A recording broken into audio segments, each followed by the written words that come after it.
ശിവഗിരി തീർത്ഥാടന സമ്മേളനത്തിന്റെ ഭാഗമായുള്ള ഉദ്ഘാടന ചടങ്ങുകൾ ഇപ്പോൾ നടക്കുകയാണ്. മുഖ്യമന്ത്രി പിണറായി വിജയനാണ് സംസാരിക്കുന്നത്. ഉടച്ചുവാർത്ത് പുതിയ കാലത്തിനായുള്ള ഒരു നവയുഗ ധർമ്മത്തെ വിളംബരം ചെയ്ത സന്യാസി വര്യനായിരുന്നു. സനാതനധർമ്മം എന്നതുകൊണ്ട് വിവക്ഷിക്കുന്നത് എന്താണ്? അത് വർണ്ണാശ്രമധർമ്മമല്ലാതെ മറ്റൊന്നുമല്ല. ആ വർണ്ണാശ്രമധർമ്മത്തെ ഇതാണ് അഭിജിത്ത്.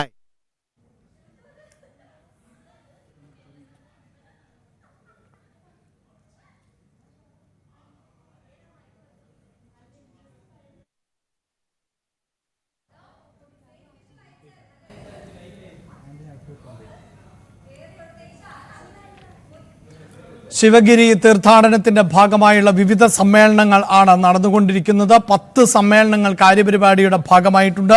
കഴിഞ്ഞ ദിവസമായിരുന്നു ശിവഗിരി തീർത്ഥാടനത്തിന് തുടക്കമായത്. ഇപ്പോൾ മുഖ്യമന്ത്രി പിണറായി വിജയൻ ഘോഷയാത്രാ സമ്മേളനത്തിൽ സംസാരിക്കുകയാണ്. ഏകമാണ് എന്ന് അതുവരെ ഏതെങ്കിലും മതം പറഞ്ഞിരുന്നോ? ഇല്ല.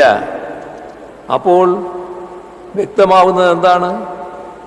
മതാതീതമായ മാനുഷികത്തിൻ്റെ സത്തയെ ഉൾക്കൊള്ളുന്ന മനുഷ്യത്വപരമായ വിശ്വദർശനമാണ് ഗുരു ഉയർത്തിപ്പിടിച്ചത് എന്നതാണ്. അതിനെ സനാതന തത്വത്തിൻ്റെ ചട്ടക്കൂടിനുള്ളിലാക്കാൻ നിന്നാൽ അത് ഗുരുവിനോട് ചെയ്യുന്ന വലിയ നിന്ദയാവും. സനാതനധർമ്മത്തിൻ്റെ പര്യായമോ അവിഭാജ്യ ഘടകമോ ആണ് വർണ്ണാശ്രമധർമ്മം. ചാതുർവർണ്ണ്യപ്രകാരമുള്ള വർണ്ണാശ്രമധർമ്മം അത് ഉയർത്തിപ്പിടിച്ചത് എന്താണ്? കുലത്തൊഴിലിനെയാണ്. ശ്രീനാരായണ ഗുരു ചെയ്തതോ കുലത്തൊഴിലിനെ ധിക്കരിക്കാൻ ആഹ്വാനം ചെയ്തതാണ്. അപ്പോൾ എങ്ങനെയാണ് ഗുരു സനാതനധർമ്മത്തിൻ്റെ വക്താവാകുക? ചാതുർവർണ്ണ വ്യവസ്ഥ ഉടനീളം ചോദ്യം ചെയ്യുന്നതും ധിക്കരിക്കുന്നതുമായിരുന്നു ഗുരുവിൻ്റെ സന്യാസ ജീവിതം. ഒരു ജാതി, ഒരു മതം, ഒരു ദൈവം മനുഷ്യന് എന്നുദ്ഘോഷിച്ച ഗുരു എങ്ങനെ ഒരു മതത്തിൻ്റെ പരിമിതിക്കുള്ളിൽ രൂപപ്പെട്ടു വന്ന സനാതനധർമ്മത്തിൻ്റെ വക്താവാകും? വർണ്ണവ്യവസ്ഥക്കെതിരായ ധർമ്മമാണ് ഗുരു ഉയർത്തിപ്പിടിച്ചത്. സനാതനധർമ്മത്തെ അനുസരിക്കുന്നതും സംശയത്തോടെ കാണുന്നതും വെല്ലുവിളിച്ച് ധിക്കരിക്കുന്നതുമായ 3 ധാരകൾ ഇന്ത്യയിൽ ഉണ്ടായിട്ടുണ്ട്. ഇതിലെ 3ാമത്തെ ധാരയുടെ പ്രതിനിധിയാണ് ഗുരു. ഗോത്രവ്യവസ്ഥ പിൻവാങ്ങി വർണ്ണവ്യവസ്ഥ വരുന്ന കാലമാറ്റത്തിൻ്റെ ഘട്ടത്തിലുണ്ടായ സാംസ്കാരിക ഉൽപ്പന്നമാണ് മഹാഭാരതം. അതുപോലും എന്താണ് ധർമ്മമെന്ന ചോദ്യത്തിന് കൃത്യമായ ഉത്തരം പറയാതെ സംശയത്തിൻ്റെ ചോദ്യചിഹ്നമുയർത്തി പിൻവാങ്ങുന്നതേയുള്ളൂ.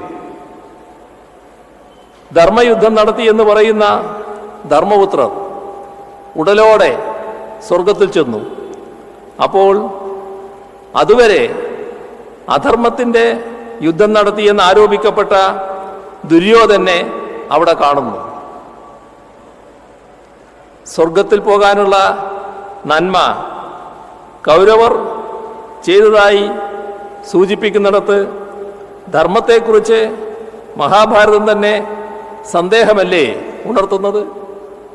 ആ സന്ദേഹം പിന്നെ ചോദ്യം ചെയ്യലായി വളർന്നു. ആ ചോദ്യം ചെയ്യൽ ഏറ്റവും ശക്തമായി നടത്തിയത് നമ്മുടെ ഗുരുവാണ് എന്നതാണ് സത്യം. സനാതനധർമ്മത്തിൻ്റെ രാഷ്ട്രം എന്ന് പ്രഖ്യാപിച്ചുകൊണ്ടാണ് മാർത്താണ്ഡവർമ്മ പല പരിഷ്കാരങ്ങളും തിരുവിതാംകൂറിൽ വരുത്തിയത്. ഇന്നും ഇടക്കിടക്ക് ഇന്ത്യൻ രാഷ്ട്രീയത്തിൽ മുഴങ്ങിക്കേൾക്കുന്ന വാക്കാണ് സനാതന ഹിന്ദുത്വം.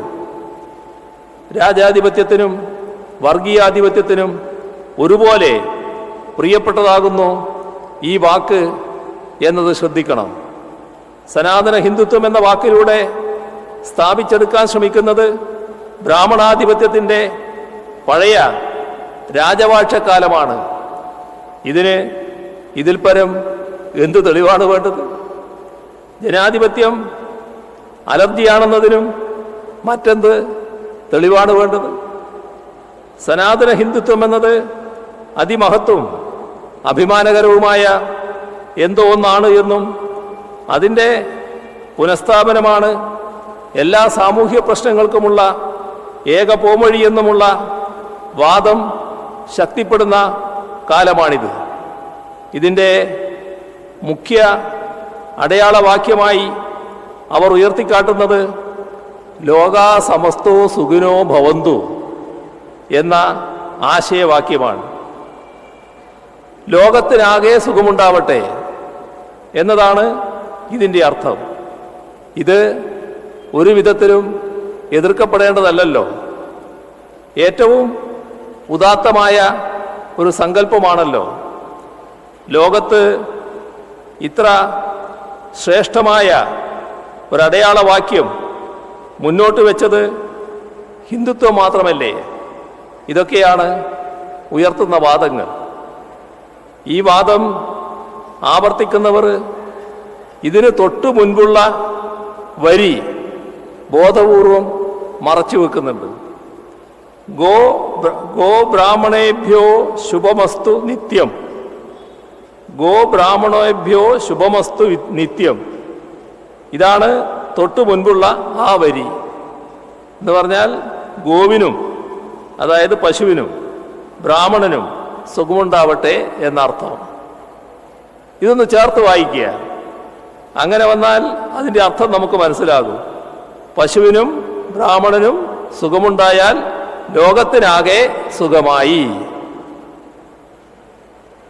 എത്രയധികം ചേർന്നു പോകുന്നു. ലോകാസമസ്തോ സുഖിനോ ഭവന്തു എന്ന സനാതനത്വത്തിൻ്റെ മുദ്രാവാക്യവും ഇന്നത്തെ പശു കേന്ദ്രീകൃത ബ്രാഹ്മണ കേന്ദ്രീകൃത രാഷ്ട്രീയവും എന്ന് നോക്കുക. അക്കാലത്ത് നിലനിന്ന സാമൂഹ്യ അനീതികളൊക്കെ ഇന്ന് മാഞ്ഞുപോയി എന്ന് കരുതാനാവുമോ? അതൊക്കെ പല രൂപങ്ങളിൽ ഇന്നും നിലനിൽക്കുന്നുണ്ട്. അന്ന് രാഷ്ട്രീയാധികാരത്തിൻ്റെ രക്ഷാകർതൃത്വം അതിനുണ്ടായിരുന്നു. ആ രക്ഷാകർതൃത്വം ഇന്നുമുണ്ട്. അതുകൊണ്ടാണ് രാജ്യത്തിൻ്റെ പല ഭാഗങ്ങളിൽ, ഗ്രാമങ്ങളിൽ ഇന്നും ദളിതരും പിന്നോക്കക്കാരും ന്യൂനപക്ഷങ്ങളും പീഡിപ്പിക്കപ്പെടുന്നത്. അതുകൊണ്ടാണ് ആ പീഡകരൊക്കെ നിയമവ്യവസ്ഥക്ക് മുന്നിൽ നിന്ന് രക്ഷപ്പെടുന്നത്. അതിനൊക്കെ സംരക്ഷണമേകുന്നവരുടെ വാദമാണ് സനാതനധർമ്മവാദം. അതായിക്കോട്ടെ, പക്ഷേ ഗുരുവിനെ അതുമായി ചേർത്ത് വെക്കേണ്ട കാര്യമില്ല. ഒരാശയത്തെ നമ്മൾ പിന്തുടരേണ്ടത് ലോകത്തിനാകെ വെളിച്ചം പകരുകയും ആ ആശയം ലോകത്തിനാകെ വെളിച്ചം പകരുകയും അത് മനുഷ്യ ജീവിതങ്ങളെ മെച്ചപ്പെടുത്തുകയും ചെയ്യുമ്പോഴാണ്.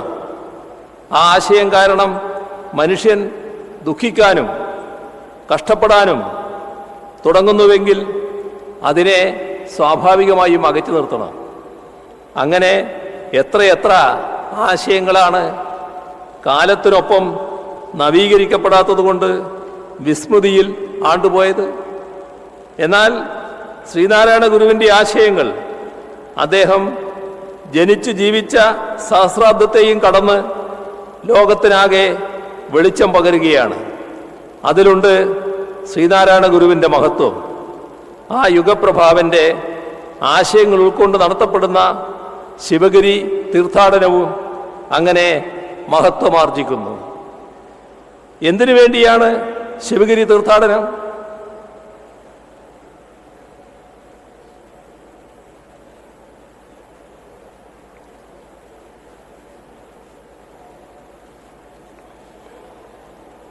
ഇക്കാര്യത്തിൽ ഗുരുവിന് വ്യക്തമായ ധാരണയുണ്ടായിരുന്നു. ശ്രീബുദ്ധൻ്റെ അഷ്ടാംഗമാർഗം പോലെ 8 കാര്യങ്ങൾ ഗുരുവും നിർദ്ദേശിക്കുകയുണ്ടായി. വിദ്യാഭ്യാസം, ശുചിത്വം, ഈശ്വരഭക്തി, സംഘടന, കൃഷി, കച്ചവടം, കൈത്തൊഴിൽ, സാങ്കേതിക പരിശീലനം, ഇങ്ങനെ 8 കാര്യങ്ങളാണ് ഓരോ ശിവഗിരി തീർത്ഥാടകനും ലക്ഷ്യമായി കരുതേണ്ടത് എന്ന് ഗുരു പറഞ്ഞു.